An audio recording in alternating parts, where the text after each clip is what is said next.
అందరికీ నమస్కారం. Welcome to Vendithera Kathalu. Today I'm here to explain Game of Thrones season 1 episode 4. నేను previous వీడియోస్లో Game of Thrones introduction, season 1లోని episode 1, episode 2, episode 3 explain చేశాను.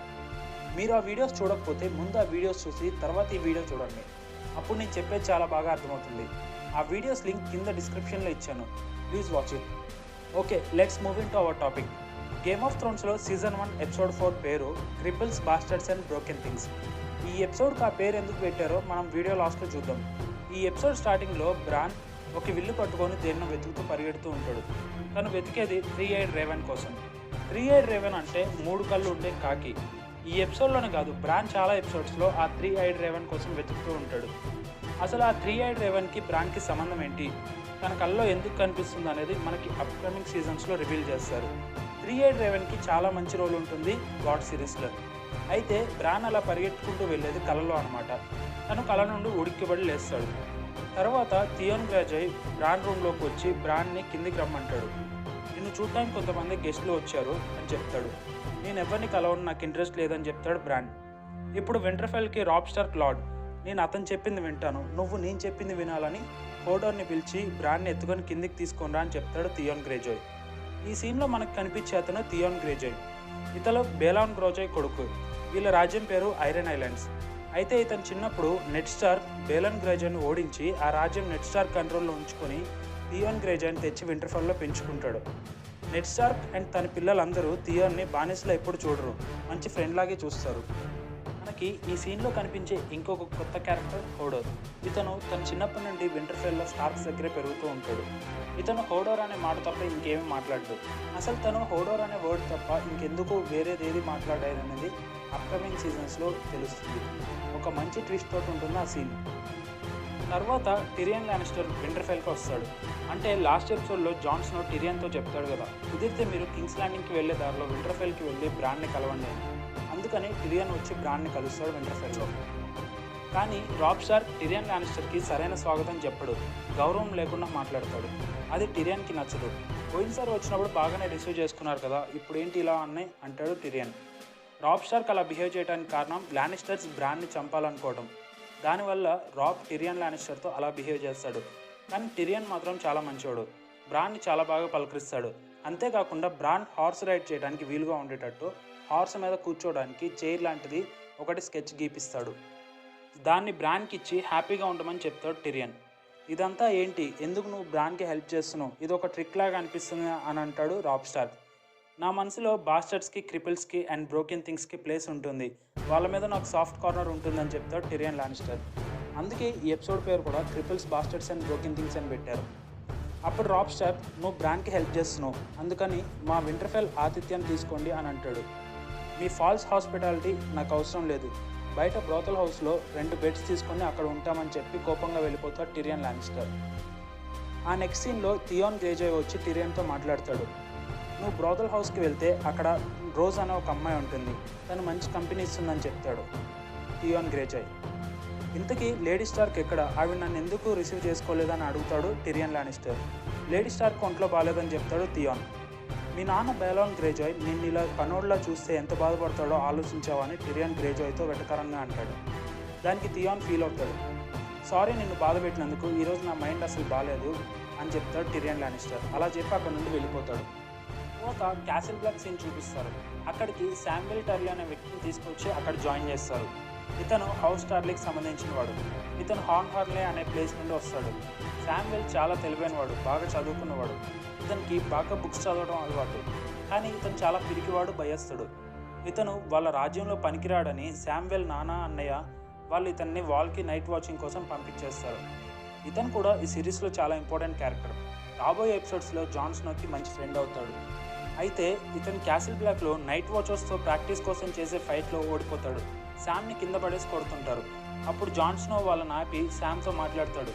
నువ్వు తిరిగి ఫైట్ చేయొచ్చు కదా అని అంటే, నేను పిరిగివాడిని, నాకు తిరిగి ఫైట్ చేసేంత ధైర్యం లేదని చెప్తాడు శామ్. వయస్సులకి ఇది ప్లేస్ కాదని అంటాడు జాన్ స్నో. తర్వాత మనకి దొత్రాకి వాళ్ళని చూపిస్తారు. వెస్టిస్ టార్గెరియన్ దొత్రాకి సోల్జర్స్ని ఇష్టం వచ్చినట్టు తిడతాడు. వీళ్ళు నా ప్రజలు, నువ్వు అలా మాట్లాడకూడదని అంటుంది కలిసి. వీళ్ళు నా ఆర్మీతో రాంగ్ డైరెక్షన్లో వెళ్తున్నాడు కాల్ అని అంటాడు వెస్టిస్. అలా అని ముందుకు వెళ్ళిపోతాడు. మా అన్నయ్యకి దొత్రాకి ఆర్మీ ఇస్తే ఈ 7 రాజ్యాలని గెలవగలడా అని అడుగుతుంది కలిసి సర్ జోరాని. దొత్రాకి సోల్జర్స్ నారో సీ దాటి ముందుకు వెళ్ళరు. వాళ్ళ హార్సెస్ తాగని ఏ వాటర్ అయినా కూడా వాళ్ళు దాటి ముందుకు వెళ్ళాలంటే భయపడతారని చెప్తాడు సర్ జోరా. హార్సెస్ సముద్రం నీళ్ళు తాగవు కదా, అందుకే నారో సీ దాటి ముందుకు వెళ్ళలేరు దొత్రాకిన్స్ అని చెప్తాడు సర్ జోరా. తర్వాత సీన్లో డెనేరియస్ చిలకెత్త వెస్టెస్తో డ్రాగన్స్ గురించి మాట్లాడుతుంది. అవి ఎలా అంతరించిపోయాయి అని డీటెయిల్స్ అడిగి తెలుసుకుంటుంది. దానివల్ల వెస్టెస్ టార్గెరియన్కి కోపం తెప్పిస్తుంది ఆ అమ్మాయి. తర్వాత ఐరన్ థ్రోన్ దగ్గర సాన్సా తన కేర్ టేకర్తో మాట్లాడుతూ ఉంటుంది. తనకి మగపిల్లలు కాకుండా ఆడపిల్లలు పుడితే ఏంటి పరిస్థితి, జాఫ్రీ నన్ను క్షమించడు, జాఫ్రీ కోపం నేను చూశానని అంటుంది సాన్సా భయపడుతూ. అలాంటి పిచ్చి భయాలు ఏం పెట్టుకోకని అంటుంది సాన్సాతో ఉన్నావిడ. సాన్సా ఇంకా నెడ్ స్టార్క్ మీద కోపంతోనే ఉంటుంది వుల్ఫ్ని చంపినందుకు. తర్వాత నెడ్ స్టార్క్ స్మాల్ కౌన్సిల్ మెంబర్స్తో హ్యాండ్స్ టోర్నమెంట్ గురించి మాట్లాడుతూ ఉంటాడు. ప్రజలు టోర్నమెంట్ చూడటానికి చాలామంది వస్తున్నారు, వాళ్ళని కంట్రోల్ చేయడానికి నాకు ఇంకా సోల్జర్స్ కావాలని అంటాడు కమాండర్. మీకు ఒక 50 మెంబర్స్ని ఇస్తున్నా, దానికి లార్డ్ బెయిలిష్ పే చేస్తారని అంటాడు నెడ్ స్టార్క్. నేను కట్టాలా అని అంటాడు పీటర్ బెయిలిష్.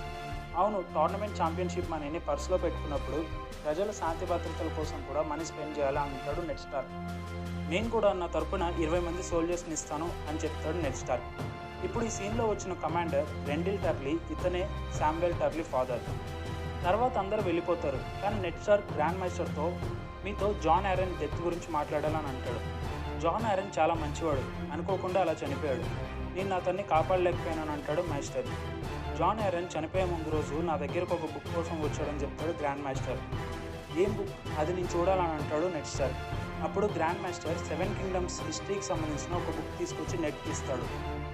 తర్వాత నెడ్ Stark grand మాస్టర్తో John ఆరెన్ death natural death కాదు, నాకు ఎవరో మర్డర్ చేశారని అనిపిస్తుందని అంటాడు. జాన్ ఆరెన్ చాలా మంచి వ్యక్తి, అలాంటి వ్యక్తిని ఎందుకు చంపుతారు, ఎలా చంపుతారు అని గ్రాండ్ మాస్టర్ అంటాడు. పాయిజన్ ఇచ్చి ఉండొచ్చు కదా, పాయిజన్ ఎప్పుడూ ఉమెన్ వెపన్ అని అంటాడు నెడ్ స్టార్క్.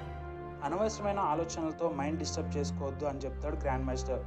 నేను దీన్ని కనిపెడతానని చెప్పి వెళ్ళిపోతాడు నెడ్ స్టార్క్. తర్వాత ఆర్యా స్టార్క్ సిరియా ఫెరియల్ చెప్పినట్టు ఎక్సర్సైజ్ చేస్తూ ఉంటుంది. అక్కడికి నెడ్ స్టార్క్ వస్తాడు. బ్రాండ్ స్పృహలోకి వచ్చాడు కదా, బ్రాండ్ మనతో ఉండడానికి ఇక్కడికి వస్తాడా అని అంటుంది ఆర్య. అప్పుడే కాదు అని చెప్పి, నువ్వు ఒక మంచి లేడీ అవుతావు, నీ పిల్లలు ప్రిన్సెస్ అవుతారు, ప్రిన్స్ అవుతారు, నైట్స్ అవుతారు అని చెప్తాడు నెడ్ స్టార్క్. అది నేను కాదు, నా లైఫ్ అది కాదని చెప్పి మళ్ళీ ప్రాక్టీస్ చేస్తుంది ఆర్యా స్టార్క్. తర్వాత వాల్ దగ్గర జాన్సన్ అండ్ శామ్వెల్ని చూపిస్తారు. శామ్వెల్ వచ్చి జాన్తో నేను నీతో ఇక్కడ కాపలా కట్టడానికి వచ్చానని చెప్తాడు. ఇక్కడ ఫైర్ దగ్గరికి రా, వెచ్చగా ఉంటుందని చెప్తాడు జాన్. నాకు హైట్స్ అంటే భయం అని చెప్తాడు శామ్. నువ్వు ఫైట్ చేయలేవు, నైట్ వాక్ చేయలేవు, హైట్స్ అంటే భయం, మరి నువ్వు ఎందుకు వచ్చావు ఇక్కడికి అని అడుగుతాడు జాన్సన్. నేను ఇష్టంతో రాలేదు, బలవంతంగా మా ఫాదర్ నన్ను పంపారు, నీకు 18 ఇయర్స్ నిండే, నువ్వు దేనికి పనికిరావు, వెళ్ళి బ్లాక్లో జాయిన్ అవ్వు అని చెప్పాడు. సో అందుకని నేను ఇక్కడికి రావాల్సి వచ్చింది. నేను ఒకవేళ బ్లాక్లో జాయిన్ అవ్వకపోతే నన్ను వేటకి తీసుకెళ్ళి గుర్రం మీద నుండి కింద పడేసి అడవిలో అక్కడే వదిలేసి వస్తా అని చెప్పారు. మా మదర్ కూడా నాకు ఏమీ హెల్ప్ చేయలేకపోయారు అని చెప్తాడు శామ్వెల్.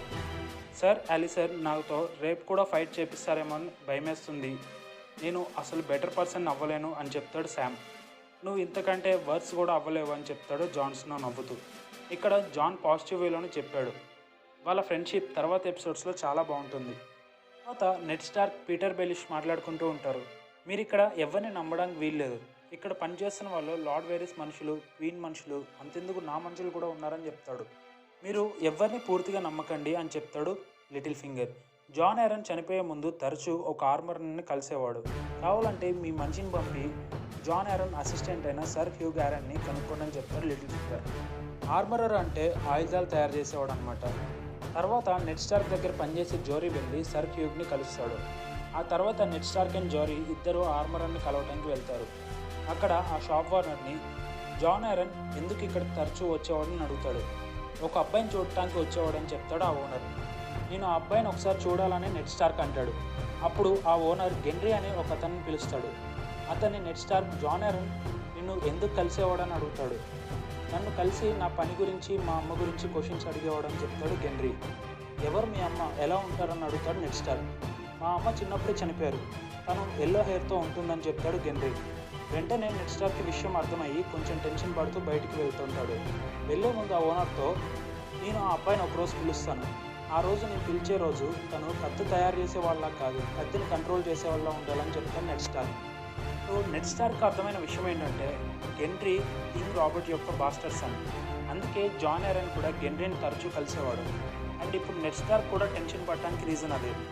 గెన్రీ రాబర్ట్ బెరాథెన్కి అసలైన వారసుడు. సెర్సీకి పుట్టిన పిల్లలందరూ సర్ జేమీ పిల్లలు. ఈ విషయం లానిస్టర్స్ తెలిస్తే చాలా ఘోరాలు జరుగుతాయి. అందుకే నెడ్ స్టార్క్ టెన్షన్ పడింది. తర్వాత జారీ నెడ్ స్టార్క్ ఇచ్చిన ఒక మెసేజ్ తీసుకొని కింగ్ రాబర్ట్కి ఇవ్వడానికి వెళ్తాడు. అక్కడ కింగ్ లోపల వేరే అమ్మాయిలతో ఉండి బయట కాపలాగా సర్ జేమీని ఉంచుతాడు. అలా చేస్తున్నందుకు సర్ జేమీ బాధపడుతుంటాడు. జారీ తను తెచ్చిన మెసేజ్ని రాబర్ట్కి ఇస్తావా అని జేమీని అడుగుతాడు. నేను నెడ్ స్టార్క్ దగ్గర పనిచేయట్లేదని కోపంగా చెప్తాడు సర్ జేమీ. ఆ తర్వాత మనకి క్యాసిల్ బ్లాక్లో సీన్స్ చూపిస్తారు. శామ్వెల్ని నైట్ వాచ్లో కొంతమంది ఎగతాళి చేస్తుంటారు. శామ్వెల్ ఇప్పుడు మన నైట్ వాచ్లో ఒకడు, తను మన బ్రదర్, తనతో ఇంకెప్పుడు అలా ప్రవర్తించొద్దని చెప్తాడు జాన్. కానీ వెనక నుండి ఒకడు జాన్స్నోని అవమానించి ఎగతాళిగా మాట్లాడతాడు. తర్వాత జాన్స్నో నైట్ అతను పడుకున్నప్పుడు వెళ్ళి శామ్ జోల్కి వెళ్ళొద్దని బెదిరిస్తాడు. డైర్ వూఫ్తో కూడా భయపెడతాడు జాన్స్నో అతన్ని. ఇంకా అతను భయపడి తర్వాత మార్నింగ్ సర్ ఎలిసర్ ఫైట్ చేయమంటే శామ్తో ఫైట్ చేయడు. ఎవ్వరూ శామ్ని ఏమీ అనరు. అది చూసి ఇదంతా జాన్స్నోని చేస్తున్నాడని తెలిసి జాన్స్నో మీద కోపడతాడు సర్ ఎలిసర్. తర్వాత సీన్లో వెస్టేస్ తనకి కోపం తెప్పించిన చెల్లికత్తిని తెచ్చి డెనరీస్ దగ్గర పడేసి డెనరీస్ని తిడతాడు. నీకు ఎన్నిసార్లు చెప్పాలి నాకు ఆర్డర్స్ ఇవ్వద్దు, నన్ను కమాండ్ చేయొద్దని అని అంటాడు. నేనేమీ అనలేదు, నేను కమాండ్స్ ఇవ్వలేదు, కోప్పడుకో అని మంచిగా చెప్తుంది. అయినా వినకుండా ఖలీసీని కింద పడేసి కొడతాడు. ఎవరైనా ఎంతవరకు సహనంతో ఉంటారు? ఈసారి ఖలీసీ కూడా ఎదురు తిరిగి కొడుతుంది. నేను ఖలీసీని, ద గ్రేట్ ఖాల్ డ్రాగో వైఫ్ని, ఖాల్ డ్రాగో బిడ్డను కడుపులో మోస్తున్నా. నువ్వు ఇంకోసారి నా మీద చెయ్యి ఎత్తితే నీకు అదే చివరిసారి చేతులు ఉండడం అని అంటుంది. నెక్స్ట్ సీన్లో క్యాసిల్ బ్లాక్ దగ్గర జాన్స్నో శామ్వెల్ మాట్లాడుకుంటూ ఉంటారు. నేను లావుగా ఉండొచ్చు కానీ నాకు కూడా మీకున్నట్టు కోరికలు ఉంటాయి. నేను ఇంతవరకు ఏ అమ్మాయిని టచ్ చేయలేదు, నువ్వైతే 100 మంది అమ్మాయిలు నీ వెనకే పడుంటారు అని అంటాడు శామ్. లేదు, నేను కూడా నీలాగే ఏ అమ్మాయిని టచ్ చేయలేదు, ఎందుకంటే నేను ఒక బాస్టర్ని. ఇంకొకరు నా వల్ల ప్రెగ్నెంట్ అయ్యి వాళ్ళకు పుట్టే పిల్లలు బాస్టర్డ్ అవ్వడం నాకు ఇష్టం లేదు అని అంటాడు జాన్స్నో. ఇప్పుడు అక్కడికి సర్ ఎలిసర్ వస్తాడు. వింటర్ రాబోతుంది, చాలా దారుణమైన పరిస్థితులు రాబోతున్నాయి. ఆ చలికి గుర్రాలు చచ్చిపోతే ఫస్ట్, తర్వాత మనం చచ్చిపోతాం, ఫ్లైస్ లాగా చచ్చిపోతాం. మీరేమో అది పట్టించుకోకుండా ఇక్కడ ఆడుకుంటున్నారు అని అరుస్తాడు. నేను లాస్ట్ వింటర్లో వాల్ దాటి బయటికి వెళ్ళి 6 months ఉన్నాను కాపలా కాస్తూ. ఈసారి మీరు వెళ్ళాలి, కొంతమందిని సెలెక్ట్ చేసి పంపిస్తాము, అందులో మీరు ఉంటారు. మీరు వెళ్ళి మ్యాన్స్ రైడర్ గురించి ఇన్ఫర్మేషన్ ఇవ్వాలని చెప్తాడు. మ్యాన్స్ రైడర్ అంటే వైల్డింగ్స్కి నాయకుడు. మ్యాన్స్ రైడర్ ఈస్ట్ వాచ్ని అటాక్ చేయబోతున్నాడు, అందుకని ఈ అసైన్మెంట్ని పెడుతుంది. ఇది కనీసం 2 వారాలు ఉంటుందని చెప్తాడు సర్ ఎలిసర్. తర్వాత డెనేరెస్ సర్ జోరాతో నేను డ్రాగన్ని కొట్టాను అని అంటుంది. మీ అన్న రేగర్ టర్గేరియన్ లాస్ట్ డ్రాగన్, వెస్టేస్ పాము నేడు కంటే ఇంకా తక్కువ పవర్ ఉన్నవాడు అని అంటాడు సర్ జోరా. కానీ మా దేశంలో ప్రజలు మా అన్నయ్య కింగ్ అవ్వాలని ప్రేయర్ చేస్తున్నారని అంటుంది డెనేరెస్. కామన్ పీపుల్కి ఫుడ్, షెల్టర్ అండ్ సమ్మర్ కోసం ప్రేయర్ చేయడానికి టైం లేదు, మీ అన్నయ్య గురించి ఎందుకు ప్రేయర్ చేస్తారని చెప్తాడు సర్ జోరా. ఒకవేళ నా హస్బెండ్ ఆర్మీని ఇచ్చినా కూడా మా అన్నయ్య 7 కింగ్డమ్స్ని చేజిక్కించుకోలేడు అని అంటుంది డెనేరెస్. కింగ్స్ ల్యాండింగ్లో హ్యాండ్స్ టోర్నమెంట్ జరుగుతూ ఉంటుంది. అక్కడ సాన్సా అండ్ ఆర్యా దగ్గరికి వెళ్ళి కూర్చుంటాడు లిటిల్ ఫింగర్. నేను ఎందుకు అందరు లిటిల్ ఫింగర్ అని పిలుస్తారని ఆర్యా అంటుంది. అతన్ని లిటిల్ ఫింగర్ అని ఎందుకు పిలుస్తారో నేను మీకు ప్రీవియస్ ఎపిసోడ్లోనే చెప్పాను. తర్వాత మౌంటైన్ అండ్ సర్ హ్యూగ్ టోర్నమెంట్లో పార్టిసిపేట్ చేస్తారు. మౌంటైన్ సర్ హ్యూగ్ని ఓడిస్తాడు. ఓడించడం అంటే చంపేస్తాడు అక్కడే. అప్పుడు లిటిల్ ఫింగర్ హౌండ్ ఫేస్ ఎందుకు అలా మెల్ట్ అయిందో చెప్తాడు. మౌంటైన్ టీనేజర్గా ఉన్నప్పుడు హౌండ్ 6 years ఓల్డ్ బాయ్. అతను మౌంటైన్ టాయ్తో క్యాండిల్ దగ్గర ఆడుకుంటున్నాడు. అది చూసి కోపంతో మౌంటైన్ హౌండ్ని పట్టుకొని తీసుకెళ్లి కాలే బొగ్గుల దగ్గర ఫేస్ పెట్టాడు. అప్పుడు ఆ ఫేసు ఒక సైడ్ అలా మొత్తం మెల్ట్ అయిపోయింది అని చెప్తాడు లిటిల్ ఫింగర్. లిటిల్ ఫింగర్ చెప్పినట్టు చాలా క్రూరత్వం కలిగిన వ్యక్తి మౌంటైన్. తర్వాత ఎపిసోడ్స్లో తెలుస్తుంది అతను అసలు క్రూరత్వం ఏంటో. ఆ తర్వాత సెర్సీ లానిస్టర్ నెడ్ స్టార్క్ని కలవడానికి వెళ్తుంది. నెడ్ స్టార్క్ చేసే మంచి పనులు సెర్సీకి నచ్చవు. దాని గురించి మాట్లాడటానికి స్వీట్ వార్నింగ్ ఇవ్వడానికి వెళ్తుంది. మీ అన్న సోల్జర్స్ని ట్రైన్ చేసేవాడు, కానీ నువ్వు మాత్రం ఒక సోల్జర్ లాగా పనిచేస్తున్నావు అని కౌంటర్ ఇచ్చినట్టు మాట్లాడుతుంది. నేను నా శత్రువులను ఎలా చంపాలో కూడా ట్రైనింగ్ తీసుకున్నానని నెడ్ అంటాడు. ఓహో అవునా, అయితే నాలాగే అన్నమాట అని అంటుంది సెర్సీ. అలా అని అక్కడ నుండి వెళ్ళిపోతుంది. తర్వాత కింగ్స్ ల్యాండింగ్ నుండి బయలుదేరిన క్యాథలిన్ స్టార్క్ ఒక చోట ఆగుతుంది లంచ్ చేయడానికి. వింటర్ఫెల్ నుండి బయలుదేరిన టైరిన్ లానిస్టర్ కూడా లంచ్ చేయడానికి అదే ప్లేస్కి వస్తాడు. టైరిన్ లేడీ స్టార్క్ని పలకరిస్తాడు, కానీ క్యాథలిన్ స్టార్క్ టైరిన్ని అక్కడ ఆ ప్లేస్లో ఉన్న వాళ్ళందరి చేత అరెస్ట్ చేపిస్తుంది. ఇతను మా ఇంటికి గెస్ట్ లాగా వచ్చి నా కొడుకుని చంపాలని చూశాడని చెప్తుంది వాళ్ళందరికీ. మీరందరూ మా దేశానికి మా నాన్నకి విశ్వాసపాత్రులని నాకు తెలుసు. దయచేసి ఇతన్ని బంధించి నా రాజ్యాన్ని తీసుకెళ్లడానికి సహాయం చేయండి అని చెప్తుంది లేడీ స్టార్క్. ఇంతటితో ఈ ఎపిసోడ్ ఎండ్ అవుతుంది. లేడీ స్టార్క్ టైరియన్ లానిస్టర్ని బంధించింది అంటే స్టార్క్స్ లానిస్టర్స్ మీద తిరుగుబాటు చేసినట్టు అని సింబాలిక్గా చెప్పాడు డైరెక్టర్. ఇక్కడ నుండి ఈ సిరీస్లో పరిస్థితులన్నీ మారిపోతాయి. చూడటానికి కూడా చాలా ఇంట్రెస్టింగ్గా ఉంటుంది ఈ సిరీస్. ఇది ఇవాల్టి ఎపిసోడ్. నెక్స్ట్ వీడియోలో సీజన్ 1 ఎపిసోడ్ 5 గురించి ఎక్స్ప్లెయిన్ చేస్తాను. ఈ వీడియో ఎక్స్ప్లెనేషన్ మీకు నచ్చిందని, ఒకవేళ అర్థం కాకపోతే అర్థం కాలేదని కామెంట్ చేయండి. అందరికీ అర్థం కావాలని మేము చేసే ఈ ప్రయత్నాన్ని దయచేసి మీ లైక్, షేర్ అండ్ సబ్స్క్రైబ్తో సపోర్ట్ చేసి తెలపండి. Thank you for watching. Please like, share and subscribe to our channel.